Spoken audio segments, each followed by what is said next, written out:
అది గుర్తుపెట్టుకున్నాం. అలాగే బీజేపీ కార్యకర్త మహేష్ మీద 3 కేసులు పెట్టాడు, అది గుర్తుపెట్టుకుంటాం.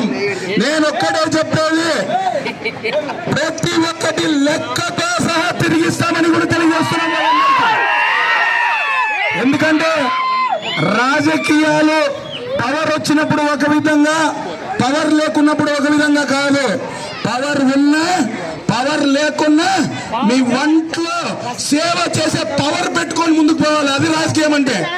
అంతేగాని మేము పవర్ వచ్చినప్పుడు బెదిరిస్తాము, పవర్ లేకున్నప్పుడు ఇంట్లో కూర్చుంటామని అంటే అది రాజకీయం కాదు, అది రాజకీయ సామర్థ్యం కూడా కాదు. మేము అందుకే చెప్తున్నాం, ఈ రోజు వరకు జనసేన పార్టీ అలాగే తెలుగుదేశం పార్టీ కావచ్చు, ఓటమి చెవి చూసినా కూడా తట్టుకున్న పార్టీలు, తట్టుకున్న నాయకత్వం ఇదే. మీరు ఎమ్మెల్యేగా గెలిచినారని చెప్పి